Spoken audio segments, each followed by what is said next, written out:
언론, 여긴 국민 라디오.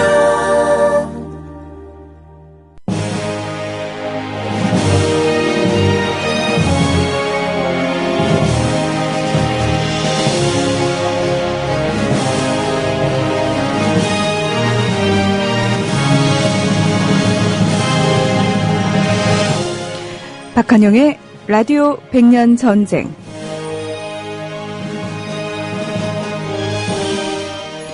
우리 역사를 두고 우리가 전쟁을 벌여야 된다는 사실이 문득 참 가슴이 아프게 느껴지는 요즘인데요. 우리 프로그램 제목도 그런 것 같아요. 왜 100년 전쟁을 벌여야 하는 걸까요? 네. 굳이 싸우지 않아도 될 문제를 이렇게 싸움까지 끌고 오게 만든 사람들은 누굴까요? 그리고 우린 도대체 무엇을 잘못한 걸까요? 민족문제연구소 박한영 실장님과 함께하는 역사 시간입니다. 실장님. 예. 안녕하세요. 안녕하십니까. 아니, 왜 우리 역사를 가지고 우리가 이렇게 전쟁을 해야 됩니까? 석가모니의 제자가 있었어요. 네. 석가모니 생전에 어느 한 마을에 갔었어요. 그런데 그 마을 사람들이 돌을 던지면서 싸움을 걸어온 거예요. 그래서 마을에서 쫓겨났어요. 화가 난 제자가 석가모니에게 항의했어요. 그때 하소연이겠죠. 스승님, 왜 우리는 이토록 세상과 싸워야만 합니까? 라고 얘기를 했어요. 그랬더니 석가모니가 하시는 말씀이, 제자야, 우리는 세상과 싸우지 않는다. 그들이 또는 세상이 우리에게 싸움을 걸어올 뿐이다. 우리는 그런 것에 흔들지 말고 저 푸른 광야를 달리는 무수의 불처럼 당당히 홀로 나아가자. 그런 말이 있습니다. 그러니까 우리가 싸움을 거는 것이 아니라 그들이 싸움을 걸고 우리 그 싸움을 끝내주고 싶은 뿐입니다. 예, 미래 세대에게 평화를 주고 싶어서. 예, 우문현답이십니다. 좋은 질문이셨어요. 저도 왜 이렇게 살아야 되나 괴로워요. 아마 지금 이제 우리 국민들 지칠 대로 지치셔가지고요. 도대체 다 포기하고 싶고 다 귀찮고 그냥 조용히 살고 싶다. 그냥 내 할 일 하면서 살 수 있는 세상 언제쯤 올까 이렇게 생각하시는 분들 요즘 정말 많으실 겁니다. 네.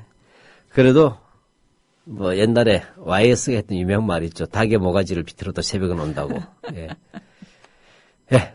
닭이 무슨 닭인지 잘 모르겠어요. 저는 닭의 모가지 비틀어야 새벽이 오는 건지 잘 모르겠습니다. 예.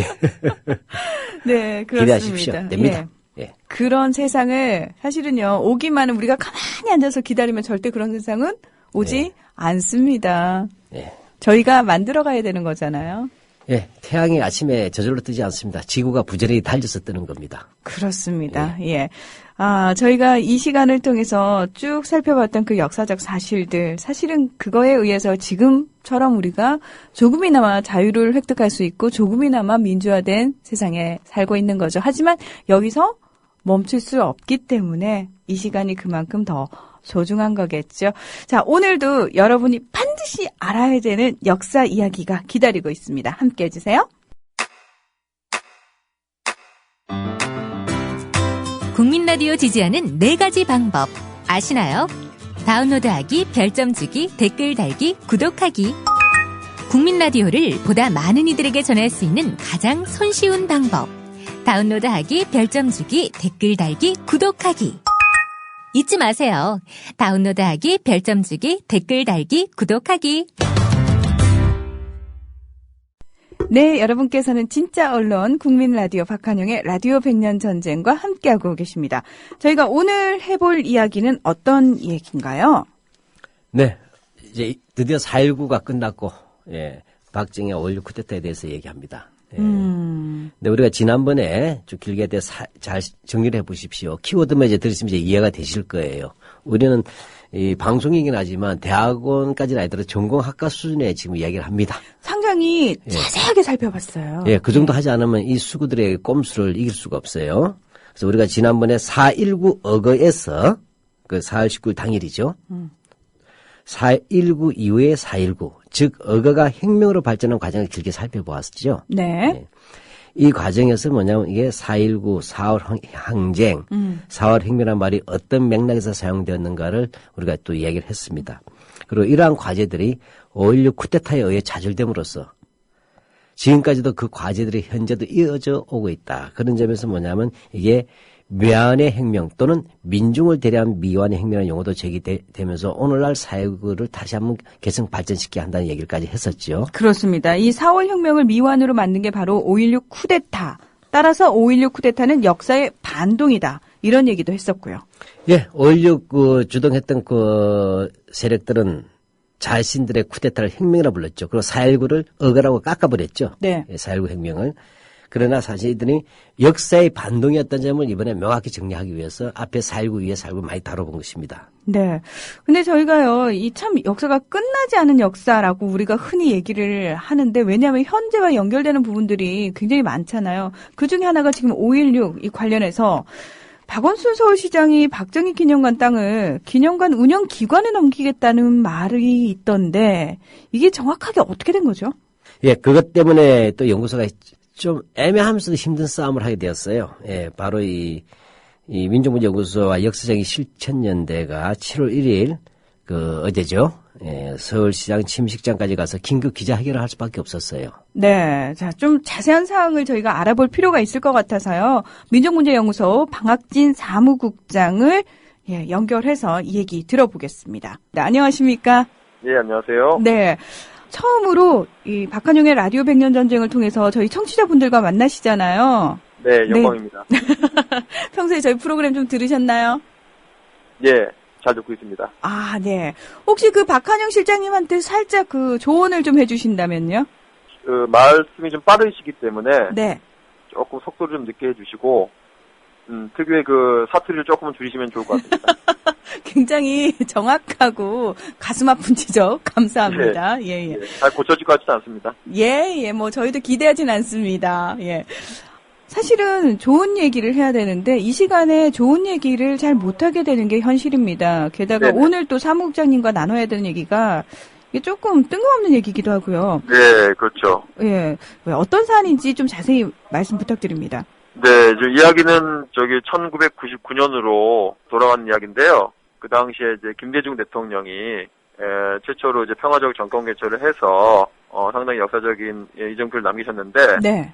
뜬금없이 동진정책, 소위 말하면 영호남의 화합, 또 역사적인 화해, 이런 것을 기치로 내걸면서, 박정희 기념관을 만들어주겠다, 본인이 대통령이 되면, 이런 식의 이제 공약을 내세웠고, 대선 공약으로, 그래서 이분이 대통령 취임 이후에 실제로, 박정희 기념관에 대한, 건립 사업을 지시해서, 당시 서울시장이었던 고건 시장이, 그 지시를 받아서, 시유지를 내주고, 그 시유지 위에 이제 박정희 기념관을 만들도록 하면서 아시지만 상당한 그 사회적 갈등과 여러 가지 문제점들이 많았죠. 네. 그래서 결과적으로 어쨌든 간에 그 법률적으로 전직 대통령 예우에 관한 법률이 있기 때문에 그 법에 의거해서 지원을 받아서 어쨌거나 박정희 기념관은 우여곡절 끝에 2012년도에 11월 달에 이제 개관을 합니다. 이제.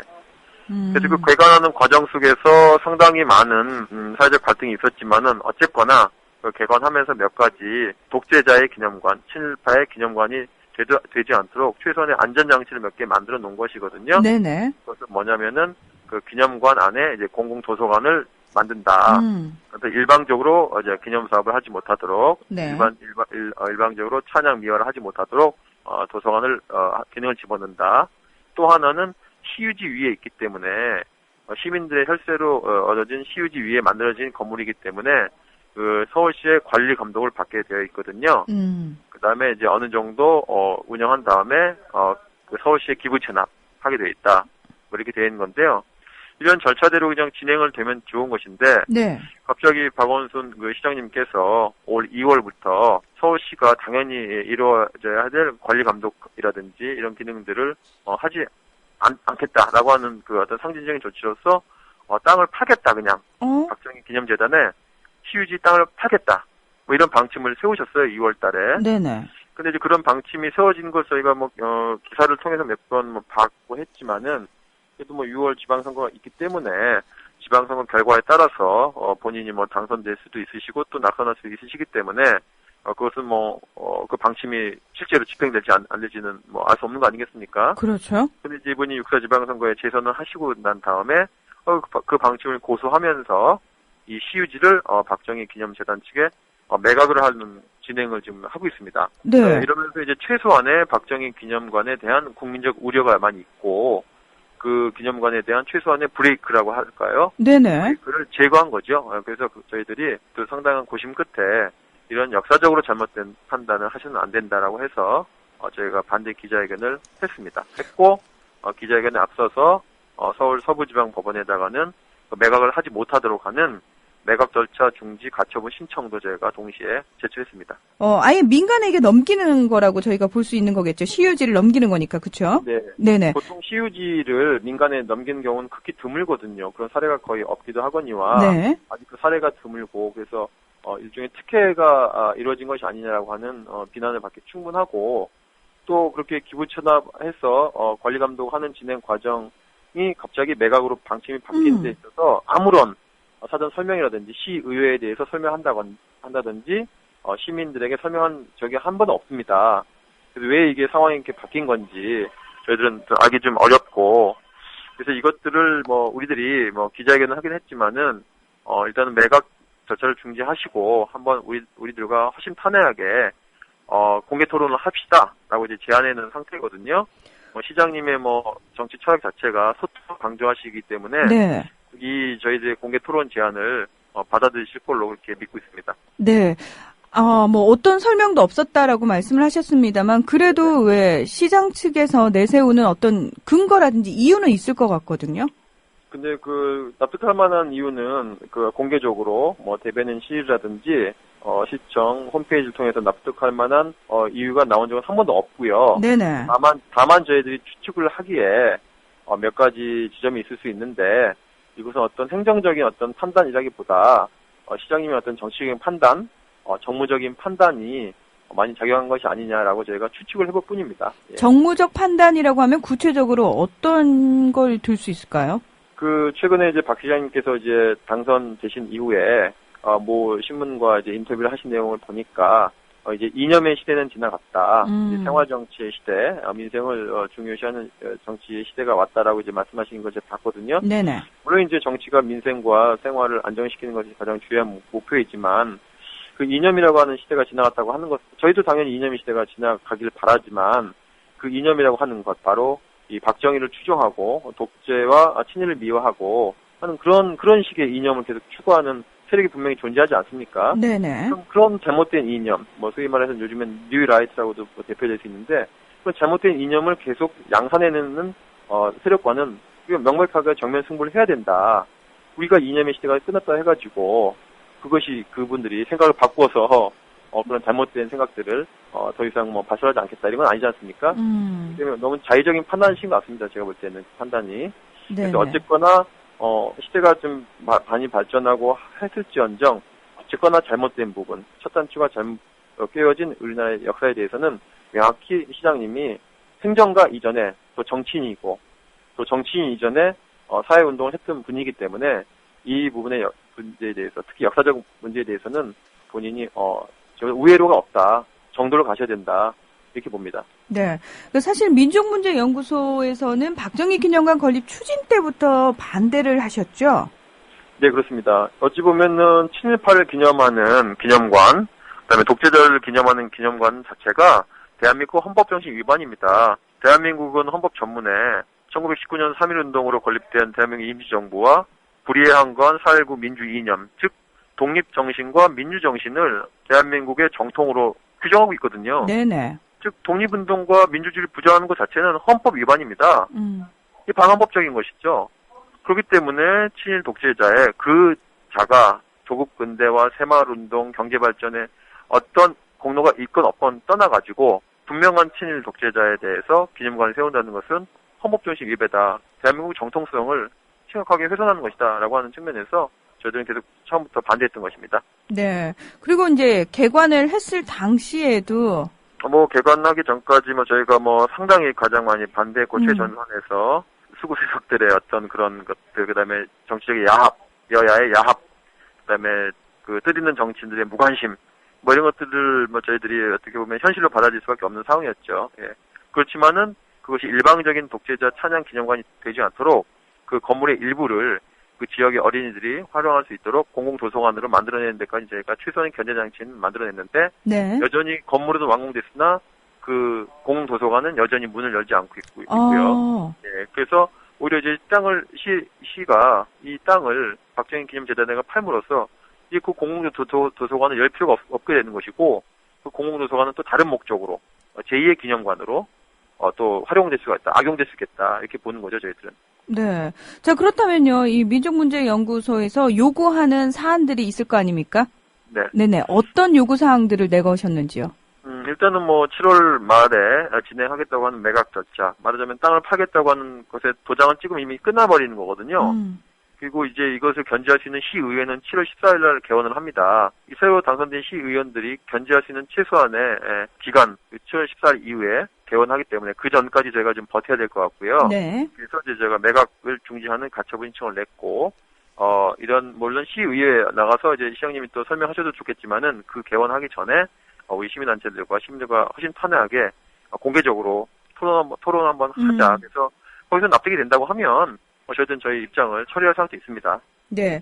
근데 만약에요, 박정희 기념관 측으로 운영권이라든지 시유지가 다 넘어갈 경우, 민간에게 넘어갈 경우 어떤 점들이 우려된다고 보십니까?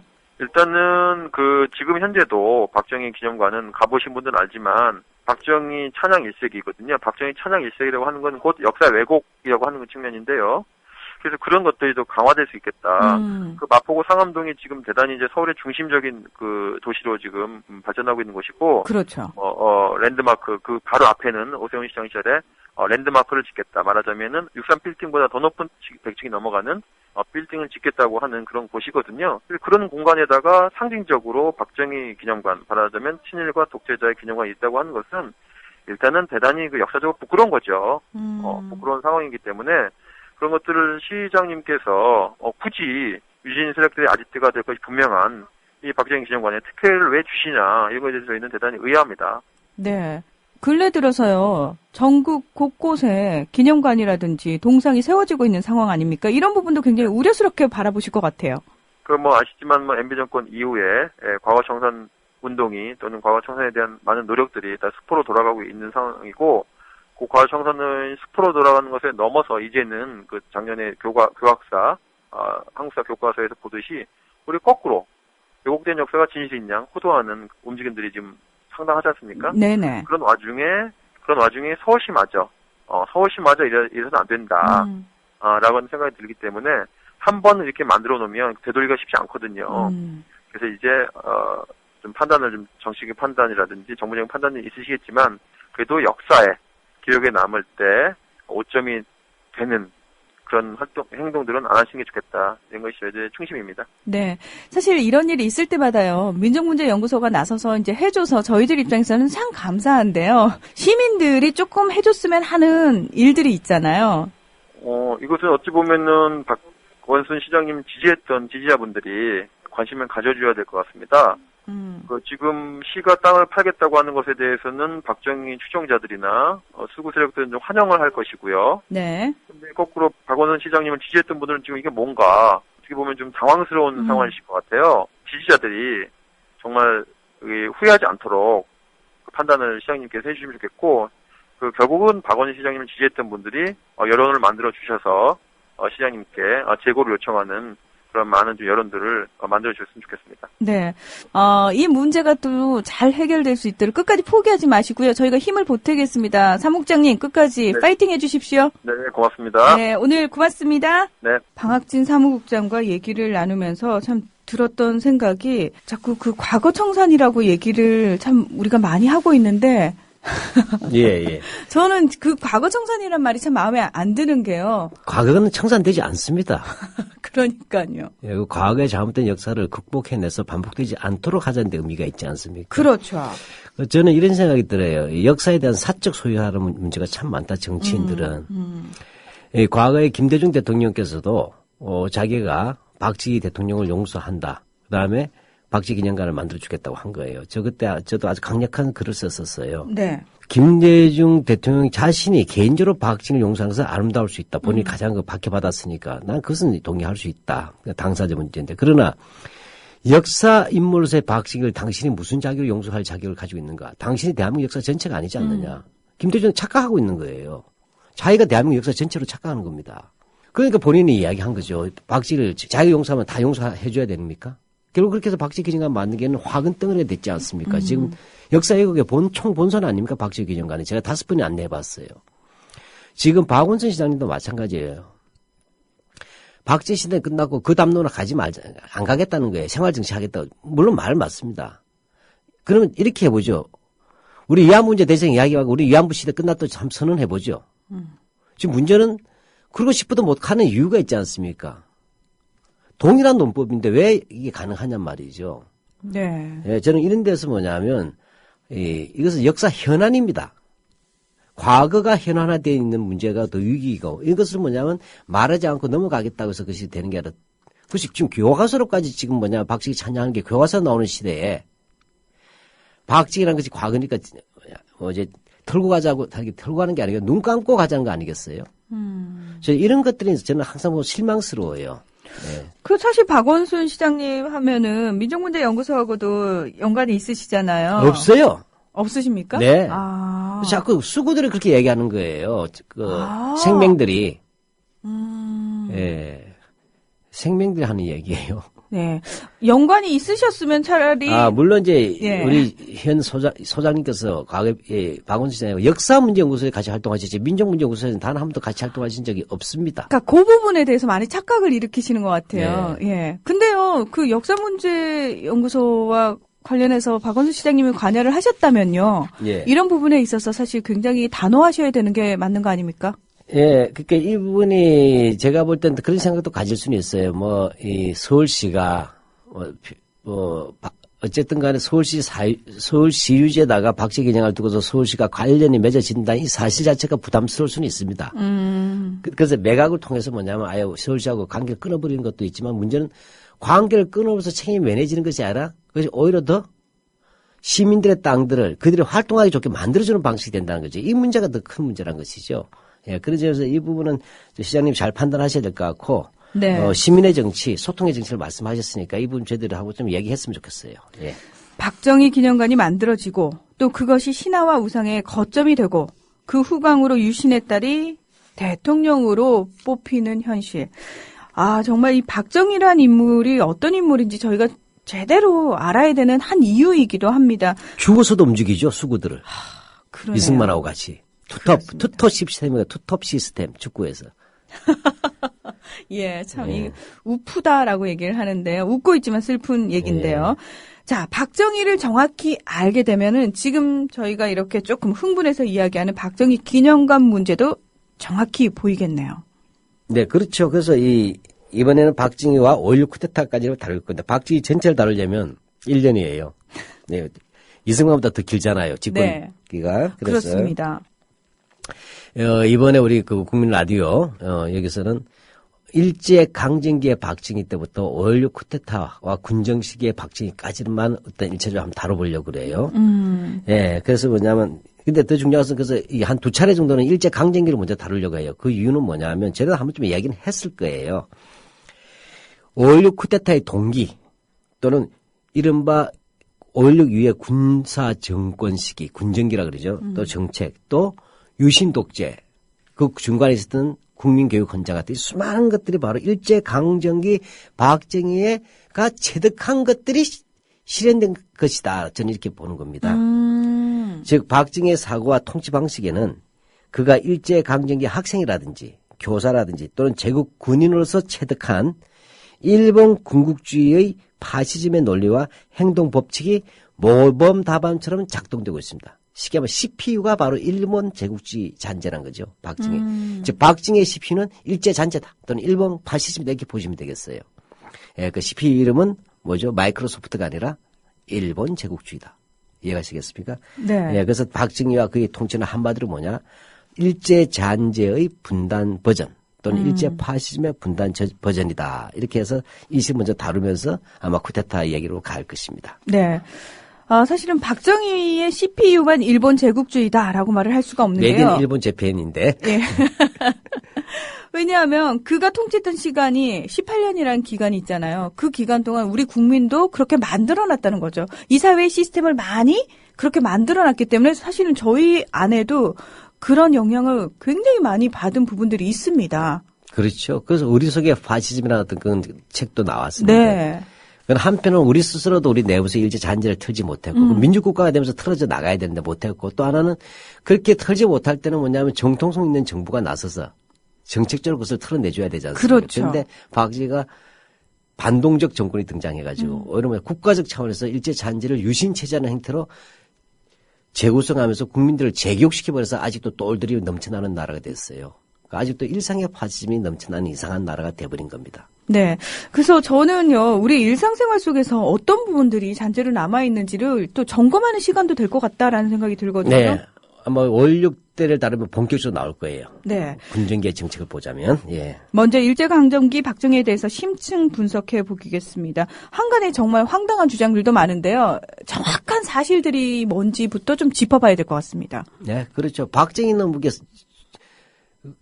현대인물인데도 불구하고 뭔 놈의 신비주의가 많고 확실하지 않은 게 많은지 도대체 그것도 대통령까지 해먹은 사람이. 너무 신격화됐어요. 예, 그래서 예. 나오는 사실마다 다 달라요. 어떻게 이럴 수가 있어요? 예. 예, 우선 박정희의 보통 학교 시절 출생과 가문, 그 다음에 초등학교, 그때는 보통 학교였죠. 보통학교, 네. 네, 시절부터 얘기하겠습니다. 우리 흔히 말할 때 옛날식 사전하면 본관부터 나옵니다. 고령박 씨예요. 예. 고령박 씨. 예. 1917년 경상북도 선산 지금의 구미조에서 태어났습니다. 뭐 흔히 말해서 빈농인 아버지 박성빈하고 어머니 백남의 사이에서 오남이녀 참 많죠. 북두칠성 숫자가 같습니다. 예, 막내입니다. 그렇게 해서 1926년 4월 1일 이때 일제 시기에는 개학이 4월 1일이에요. 4월 달이었어요. 지금은 3월 달이지만 그래서 26년이면은 예. 10살 때. 그렇게 예. 되죠. 좀 늦게 갔죠. 늦게 근데 아주 가네요. 늦은 건 아니에요. 그 시기에는. 네. 예, 이때 하고 공부는 잘했다 그래요. 뭐 당연히 잘했죠. 뭐 공부 나빠야 나쁜 사람 되는 거 아니잖아요. 공부 잘하고 머리 좋은 사람이 더 나쁜 사람들 많습니다, 지금. 예, 메피스토텔레스 같이. 그래도 지금 보잖아요, 저희가. 예. 예. 자, 이렇게 해서 뭐냐면 이 반장을 했다는데 정확하게 얘기하면 3학년 때부터 줄곧 반장을 한다. 졸업할 때까지. 왜냐 그전에는 이제 이 반장을 그 담임이 지명했는데 3학년 때부터는 성적 우수자가 하기로 했어요. 어쨌든 그 공정성 보장됐지만 그것이 성적이었어요. 예. 근데 공부를 1등 하다 보니까 계속해서 맡았습니다. 그래서 뭐냐면 이 담임 선생의 그 평가가 있어요. 평가가 있는데 학생들 중 나이가 어렸으나 이 말은 우리로 치면 박정희가 정년기가 지났지만 네. 그 시골 농촌이잖아요. 아, 그 당시에는 더 네. 늦게 학교를 간 학생들이 많았군요. 예, 그래서 잘 봅시다. 오늘 이제 이러한 얘기를 한번 제대로 보기인데 급장으로서의 통솔력이 탁월하다 이렇게 나왔어요. 자습 시간 등에는 학우들을 지도하였으며 그다음에 체육 시간에는 선생이 나오기 전에 준비를 갖추어 기다리도록 지도를 잘한다 이렇게 했어요. 자, 한마디로 좋게 리더십입니다. 그죠? 네, 그래서 내 친구가 반장이 된 거예요. 통솔력이 탁월하다. 그건 어디까지나 선생의 눈에 비친 반장이에요. 그렇죠? 자습 시간에 냅두지 학우들을 잘 지도하였으며. 예, 잘 생각하세요. 자습 시간에 자습하면 돼. 반장이 나설 거 없어요. 근데 담임 볼 때 흐뭇하죠. 그러니까 비난할 내용은 아닙니다만은 체육 시간에는 선생이 나오기 전에 준비를 갖추고 기다리도록 했다 이렇게 돼 있어요. 윤활은 좀 떨었어요. 그 같은 친구들 입장에서는요. 예. 속된 표현을 진짜 재수 없어 할 수 있는 그런 스타일이네요. 예. 자, 근데 담임의 눈에는 어떻게 했어요? 그냥 이뻤겠죠. 왜냐면 알았어? 알아서 잘 기니까. 예. 예. 알아서 먼저 하는 거죠. 솔선수범은 좋은 표현이고. 예. 예. 자, 근데 이제 이거에 이제 뭐 책을 읽기 즐거워했다는 얘기는 뭐 당연한 얘기고. 근데 여기서 중요한 게 군인의 어린 시절부터 동경했다고 본인 스스로가 밝혔어요. 옛날 청와대에 있을 때 밝혔어요. 그리고 그 중에서도 자기가 나폴레옹하고 이순신의 위인전을 열심히 읽었다. 그래서 위인할 때 위인이 이제 나폴레옹과 이순신이 나왔어요. 그래서 자기가 소년 시절 군인을 무척 동경했는데 어린 시절에 소년 시절이죠. 대구에 이제 일본군 보병 제80년대가 있었는데 이 보병 80년대가 가끔 구미 지방에 와서 군사훈련했어요. 근데 그 당시 군사 훈련을 할 때는 일반 보게 해줬어요. 참관을 허락해줬어요. 막지 않았다고 맞겠지, 정확하게. 이렇게 하는데 야외 훈련한 것을 보면서 군인이 되었으면 하는 생각을 했다 그래요. 그래서 참고로 이 시기에 박정희가 이때가 되면 어떻게 되겠어요? 20년대 말이나 30년대 초겠죠. 예, 그때 그는 보병 제80년대에서 연대가 군미에 와서 군사 훈련을 하는 것을 보고 군인이 되었으면 하는 그런 꿈을 꾸던 시절에 네. 박정희의 형 박상희 있죠. 아. 예, 박상희의 절친이 있었어요. 황태성. 그쪽이 연결된 그룹들이 대구 80년대 쪽에다가 삐라를 뿌리기도 했던 시절입니다. 반전 삐라를. 그러나 박진은 그런 건 몰랐겠지만 군인을 동경했다. 그 박정희가 그 박상희를 가장 존경하고 따르지 않았었나요? 존경을 따르지만 생각을 따르는 것 같지는 않아요. 네, 어찌됐건 간에 뭐 어린 나이니까 뭐 그건 넘어갈 수는 있겠어요. 네네. 또 잘 모르니까 군인 되었으면 좋겠다. 헤이따이 만세 이렇게 했으니까. 교과서에도 헤이따이 군인 이야기가 늘러왔으니까.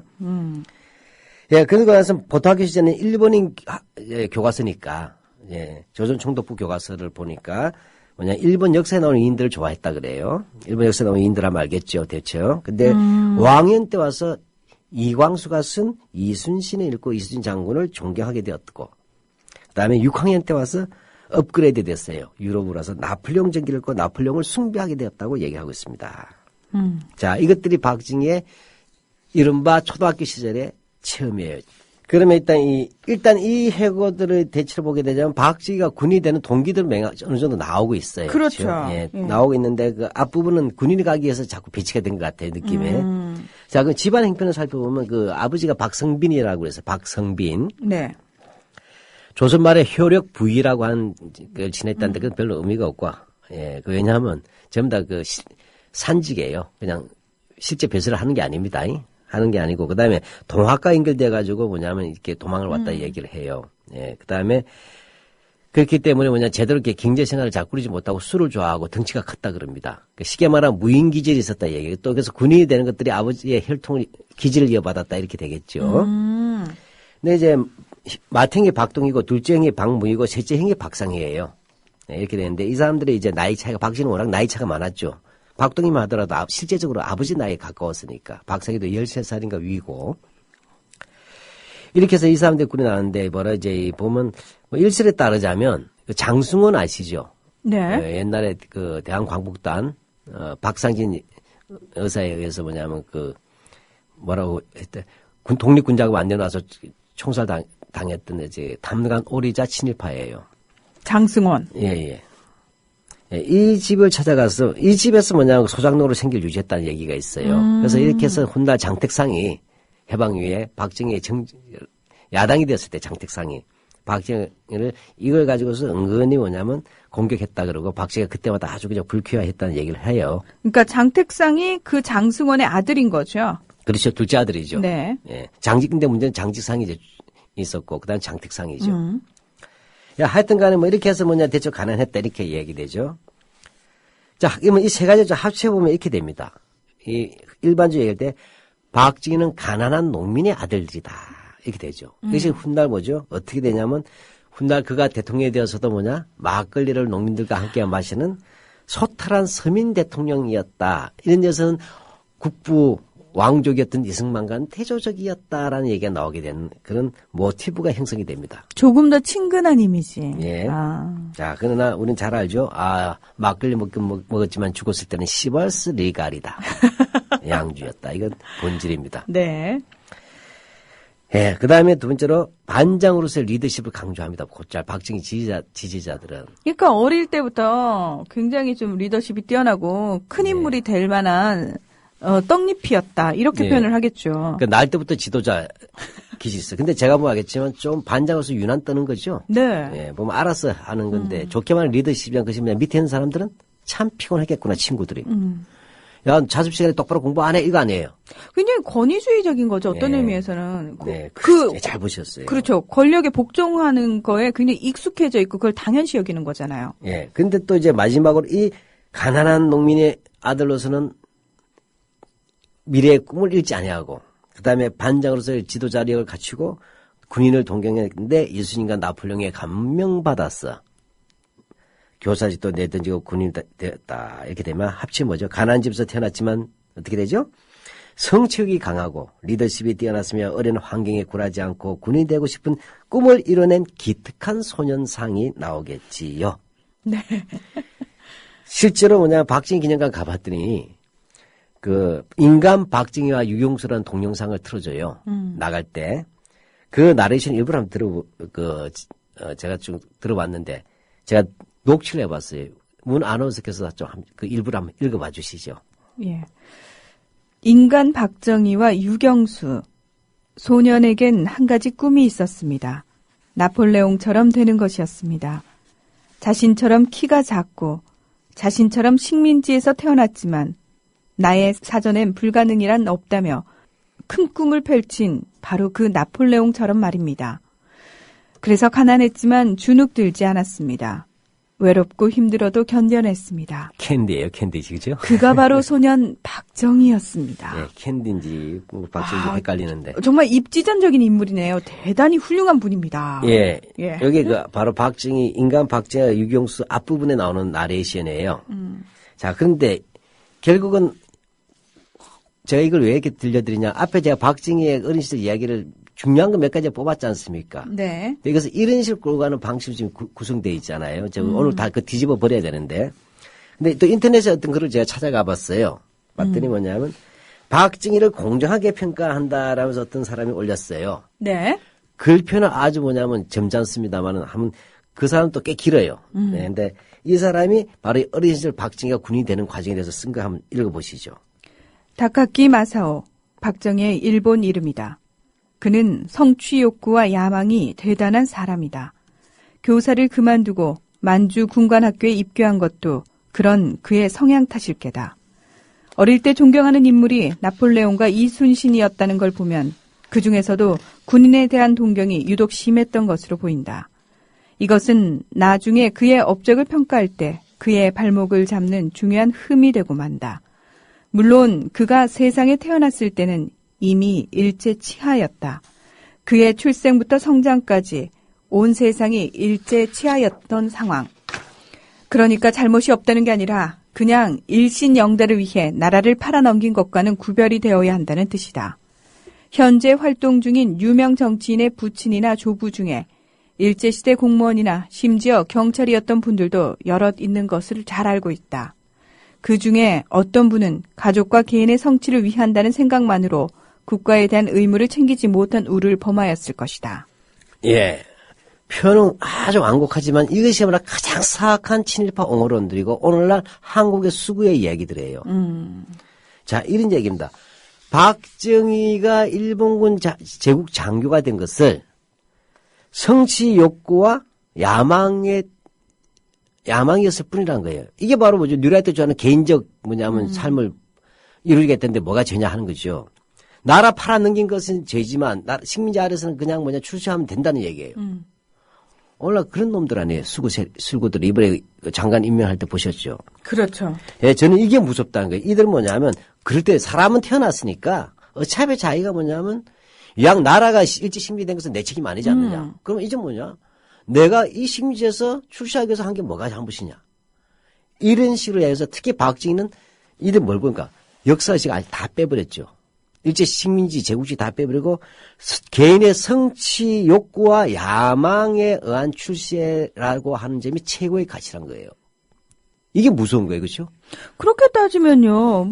국가, 나라라는 게 무슨 의미가 있습니까? 일제시대면 일제에 복무해서 최선을 다해서 열심히 살면 되는 거고, 그다음에 만약에 미국이 지배를 하면은 그 미국의 지배하에서 최선을 다해서 열심히 살면 되고, 누가 그렇게 열심히 사는데 거기다 돌을 던지니라고 얘기를 하면은 그렇죠. 그럼 국가관은 무슨 의미가 있고 민족관이 무슨 의미가 있습니까? 예, 그러니까 조선 촉도부 관리가 되든 네. 일제 고등계 형사가 되든 뭐가 문제냐는 거죠. 결과적으로. 그렇죠. 그럼 좀 장부 잘 잤는데 이렇게 되는 게 뭐죠? 이들에서 피해를 받은 사람들 어떻게 됩니까? 그러니까요. 박정희 같으면 어떻게 장교가 돼가지고 연합군 적국 장교잖아요. 네, 게다가 네. 독립군을 사실 공격하는 부대에 있기도 했어요. 그렇죠. 네네. 이런 부분이기 때문에 저는 이렇게 말은 부드럽게 된 거지만 아주 묘하게 됐지 뭐죠. 잘못이 없다는 건 아니지만 친일파나 매국노는 아니지 않느냐. 그냥 개인의 출세를 위해서 했던 것인데 인간은 다 출세하기 위한 거 아니냐. 용서해줘. 이게예요. 바로 이런 구도에서 뭐냐. 근데 이상하게 뭐냐. 머리 좋고 출세에 야망이 불탔다는 대단히 높이 평가하죠. 이게 오늘날 한국 수구의 숨어있는 욕망체계죠. 자기 자신의 출시를 쓴 수단과 방법을 가리지 않고 양심도 저버린다는 얘기를 이렇게 포장해버린 거예요. 양심을 저버려도 좋다는 놈들 아니에요. 그때 상황이 어쩔 수 없었어. 그 시대라면 누구라도 그랬을 거야. 뭐 이런 식으로 지금 부마시키는 거잖아요. 예. 근데 여기서 이제 가난 신화가 있죠. 뭐 이렇게 해서 뭐냐 박정희는 가난한 농민의 아들로 태어났어. 그래서 뭐냐 5천년 동안에 가난에 시달린 나라를 마침내 부자 나라로 만들어줬다는 거 아니에요. 조국 근대화. 근데 박정희 가난도 한번 따져봅시다. 박정희 집에 가난한 건 사실이에요. 근데 그렇게 나도 가난했어요. 근데 그 당시에는요, 사실 다 가난하지 않았나요? 예, 그 시야말로 식민지 현실이에요. 제가 그래서 간단한 통계를 뽑아봤어요. 이 가난한 것은 맞지만 그만 특별히 가난한 것은 아니었다 하는 것은 뭐 일단 우리가 농민이었잖아요. 네. 그러면 1923년부터 1927년 통계를 뽑아보았어요. 어떤 학자가 뽑았을 때, 이 박제가 아까 소작농이라는 얘기했죠. 소작농으로 봅시다. 그러면 이때 자작농이 한 20.2%예요. 그 다음에 자작 겸 소작. 자작만 먹고 살기 힘드니까. 이게 한 35%. 이렇게 말해도 합치면 55%죠. 그 다음에 소작농이 44.7%가 약 45% 됩니다. 그 박정희가 순수한 소작농이라 치더라도 뭐죠? 전체 농민의 45% 중에 한 가구예요. 그렇죠. 그 다음에 이 1930년대 학교 다닐 때죠. 다닐 때 같은 게 보게 되면 소작농이 50.2%예요. 한국의 농민 중에 절반이 소작농이었어요. 따라서 박정희만 유일하게 또 특별히 가난했다 이렇게 얘기하면 안 된다는 것이죠. 네. 그건 뭐냐면 이명박하고 똑같잖아요. 나도 고생해봐서 다 안다. 내가 해봐서 안다는 거 아니에요. 이거 나라 조져버렸잖아. 네. 네, 이런 문제가 있다는 거죠. 그러니까 유난 떨지 마라. 진짜 가난한 사람 가난하다는 얘기 못합니다. 시를 떨어서. 그렇죠. 예. 게다가요, 사실 그 당시에 학교도 못 간 사람들 되게 많지 않았나요? 그런데 잘 지적했어요. 그런데 적어도 박정희가 태어난 그 마을에서는 보통 학교를 다닌 사람이 단 한 명도 없었는데 유일하게 2명이 학교를 다녔다고 합니다. 그럼 사는 집인데요? 예, 그게 바로 자기 형 박상희하고 박정희예요. 물론 그것이 어려운 가운데 보낸 건 사실이겠지만 그래도 2명을 보낼 수 있었던 거죠. 네. 따라서 뭡니까?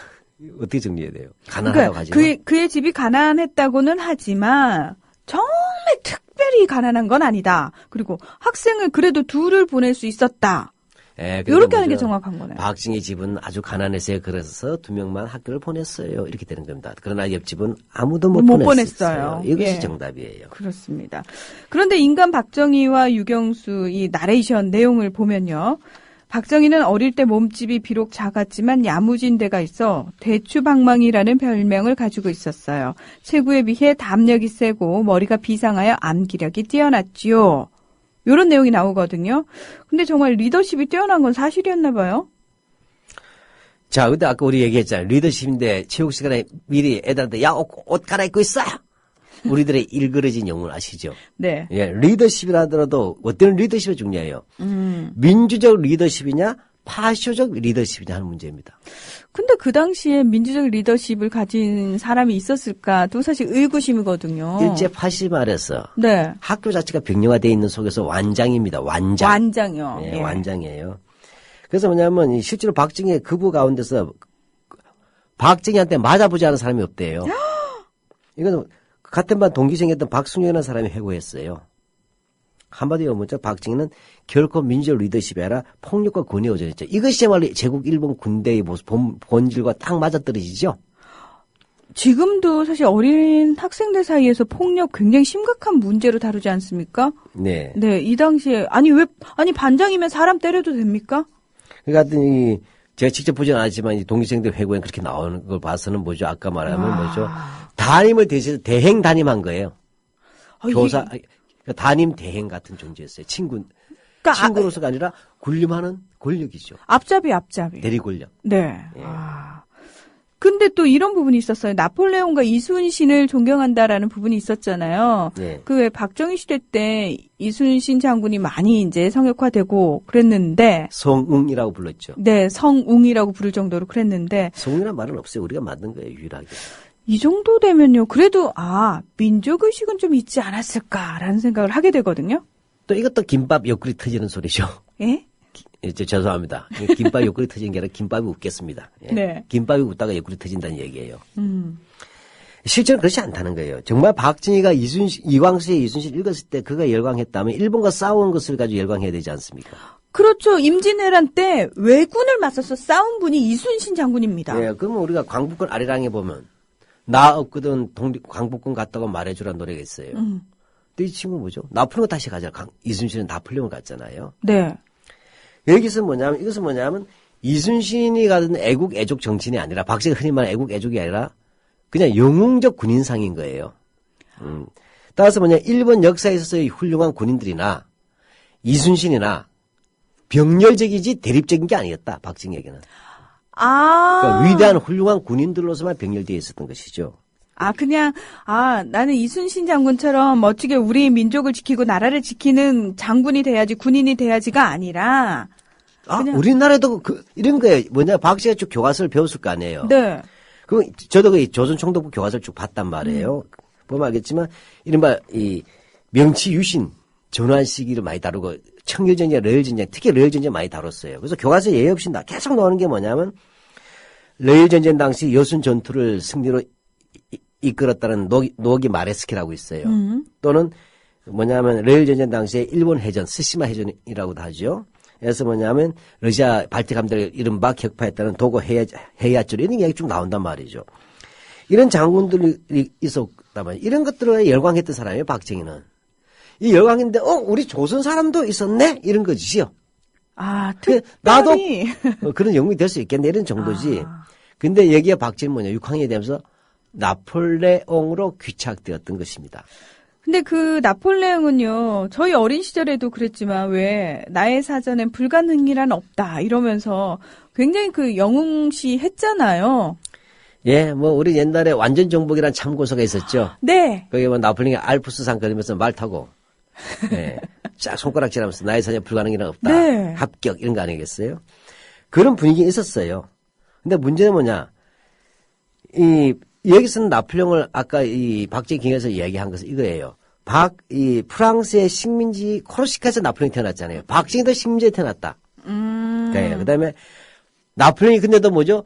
프랑스의 식민지였음에도 불구하고 프랑스 군인이 됐잖아요. 네. 박정희가 일본의 식민지지만 일본 군인이 된 거 뭐가 문제냐 이렇게 되는 겁니다. 그 다음에 나폴레옹은 군인에서 황제로 갔죠. 박정희는 제국 장교로 갔다가 또 갔죠. 쿠데타 일으키고 그다음에 종신 독재로 갔어요. 근데 박정희 뭐죠? 이 나폴레옹의 영웅적 출세의 장이 감격한 것이죠. 나도 그렇게 할 수 있겠다. 여기서 박정희는 독립운동을 하겠다는 얘기는 아니고 대일본 제국 아래서 출세하겠다는 그런 코드죠. 그냥 정말 딱 듣기에 어떤 느낌이냐면요. 사실 그 당시에 그 일본 군대와 또 대립해서 싸우고 있던 쪽이 독립군들이잖아요. 우리나라에서는. 예. 근데 그 독립군들이 번지르르하게 잘 먹고 잘 지내면서 싸움을 하지 않았거든요. 굉장히 말 그대로 풍찬노숙을 하면서 힘겨운 상황 하에서 어렵게 그 싸움을 하고 있는 상황이었잖아요. 그런 거에 비해서 일본군들은 굉장히 번지르르하게 제복도 입고 그렇죠. 예, 그렇죠. 그리고 신식 무기도 있었을 테고 아마 이제 박정희는 그런 부분에 대해서 동경을 갖지 않았을까. 맞습니다. 즉 박정희에 있어서는 풍찬 노숙하는 초라한 독립군이 아니고 멋진 제복에 칼 차고 말을 타고 천황을 위해서 진군하는 대륙을 향해 진군하는 그런 멋진 황군 이러한 부분에서의 군인상이기 때문에 호국 즉 항일의 영웅으로서의 이순신은 전혀 없었던 거예요. 그에게는. 그러니까 말 그대로 사람을 존경한 게 아니라 그 인물 됨됨이라든지 그런 어떤 민족 의식 이런 것들을 존경한 것이 아니라 말 그대로 영웅. 네, 그러니까 그렇죠. 겉모습이 화려한 영웅을 동경한 거네요. 예. 그리고 출세지향적인 인물인 나폴레옹으로 갔던 것이고 그래서 박정희는 뭐냐면 실제로 나중에 5.1 쿠데타 이후에 저는 한번 그 뉴라이트 교과서 하면서 우리가 교학사 교과서 하면서 다뤘던 내용입니다만은 5.1 쿠데타 이후에 일본 방문했지 않습니까? 네. 방문했을 때 뭡니까? 만주국을 주물렀던 기시노부스케 같은 일본 우익 노정객, 군국주의자들이죠. 예, 전범들이고 한테 고백한 게 있었죠. 그때 기억나시나요? 네. 그 뭐라고 했죠, 그때? 경험도 없는 우리한테는 그저 맨주먹으로 조국을 건설하겠다는 의욕만 왕성합니다. 마치 일본의 메이지 유신을 성공시킨 청년 지사와 같은 의욕과 사명을 품고 그분들을 모범으로 삼아 우리나라를 빈곤으로부터 탈출시키고 부강한 국가를 건설하려고 합니다. 예, 박씨의 롤 모델은 뭐예요? 메이지 유신의 지사들인데 자기가 동일시하는 건데 그게 뭐 정한노 한국 무료 정벌 하자던 사이고 닭한불이라든지 그죠? 네. 을사늑약의 주범이 이또 히로부미 이런 인물들 존경한다고 얘기한 거지 한 겁니다. 따라서 뭐죠? 일제시기의 군인 동경은 명백하게 뭐죠? 출세지향적인 인물 단 한 명의 박정희에 야심에 불타는 예, 수단과 방법 가지 않는 그것은 뭡니까? 국가혁명가라는 책도 제가 전에 한번 소개해드렸지 않습니까? 그 1963년에 대통령 출마를 준비하면서 했던 여기도 보면 메이지 유신에 대해서 또 나오죠. 네. 어떻게 되어 있죠? 메이지 유신이란 아세아의 경이요 기적이 아닐 수 없다. 메이지 유신은 그 사상적 기절을 천황 절대제도의 국수주의적인 애국에 두었다. 이와 같은 이들은 자신의 확고한 주체성 위에 정치적인 개혁과 경제적인 향상, 사회적인 개혁을 수행하여 왔기 때문에 구미 체제의 편중을 극복할 수도 있었고 서서히 여유 있는 진행을 보게 된 것이었다. 메이지 혁명인의 경우 금후 우리의 혁명 수행에 많은 참조가 될 것은 부정할 수 없기 때문에 본인은 이 방면에 앞으로도 관심을 계속하여 나갈 것이다. 메이지 유신이 앞으로도 나는 계속 관심을 하겠다. 이게 영어로 하면 First Socialization, 최초의 사회가 완전히 일본 제국주의에 그죠? 네. 골수에 빠진 인간이지 않습니까? 이것도 그 당시에 뭐냐 한일 회담하면서 박정희를 뭐냐 제2의 위안용이라고 비난하던 시절이에요. 이런 상황에서 뭐냐면 이 책에서까지 이렇게 확신에 서서 자기 대통령 출마 이유가 이거예요. 그 일본 제국주의 입장에서는요 굉장히 뿌듯했을 것 같아요. 우리가 식민지로 만들어서 말 그대로 황국 식민을 제대로 뼛속까지 그 생각을 가진 어린 아이를 길러낸 거잖아요. 그리고 그 아이가 자라서 자기가 식민지로 삼았던 그 국가의 대통령이 된 거 아닙니까? 야, 제 일본 입장에서는 정말 아주 자신들을 뿌듯하게 만들어주는 대표적인 인물이었겠어요. 식민지 노예 교육의 최고 제품. 모범. 다시 정말 말하면, 최고의 모범. 네, 군인을 동경한 식민지 황국 신민의 모범상이었던 것이 박정희 어린 시절의 진실이에요. 야, 그러니까 우리가 찬양할 것이 아니고 일본이 찬양해야 맞는 사람이네요. 일본 제국 교육의 성과죠. 그러니까요. 박정희는 일본의 제품입니다. Made by Japan 이죠? 네, 돼 있어요. 자, 이렇게 해서 어찌됐건 이 박정희는 뭐냐면 이런 확신에 찬 황국심이었다는 걸 어린 시절 명백하게 되고. 네. 그제 이렇게 해서 뭐냐 그런 1932년 3월 1일 날 졸업합니다. 구미 공립보통학교를 제11회로 졸업한 다음에 32년 4월 달에 그해 대구 사범에 응시합니다. 대구 사범학교 응시했죠. 흔히 말해서 가난하고 머리 좋은 수재들이 교사가 되기 위해서 시험했어요. 그 당시 총 응시자는 1070명 일본인 조선인 다 같이 봤으니까 했는데 박정희 집에서는 사실은 뭐냐면 속으로는 안 갔으면 좋겠다 했답니다. 뭐 그건 다 그런 거예요. 그 당시에 뭐 특별히 뭐 박정희 집만 간해서 안 갔으면 하는 게 아니겠고. 근데 뭐냐면 이제 담임 선생이라든지 교장 선생이 얘 머리 좋으니까 좀 해봐라 했다는 것이죠. 또 박상희가 또 설득하기도 했고.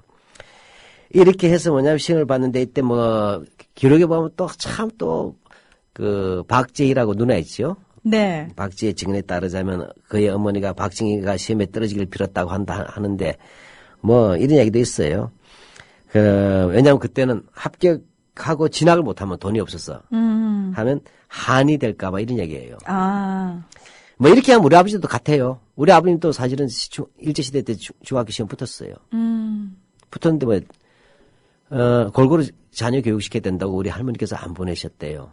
아. 그래서 우리 아버님이 뭐냐면 중학교 모자를 하나 구해다가 비슷하게 생긴 모자를 하나 구해다가 중학교 바지 붙이고 다녔다는 얘기가 있어요. 장남인데도. 네네. 근데 박진희 합격하고 들어갔죠. 네. 그렇게 됐습니다. 네, 오늘 박정희와 5.16 쿠데타에 대한 이야기 첫 번째 시간으로요. 일제강점기 하에서 박정희의 행적에 대한 이야기 나눠봤습니다. 자, 실장님 저희가 다음 주에 이어서 계속해서 얘기를 좀 나눠봐야겠죠? 예, 다음 주에 본격적으로 그의 대구 사막의 치료에서부터 일본 제국 군인이 되어서 폐망을 맞이할 때까지 친행적을 다루겠습니다. 네, 오늘 고맙습니다. 네, 고맙습니다.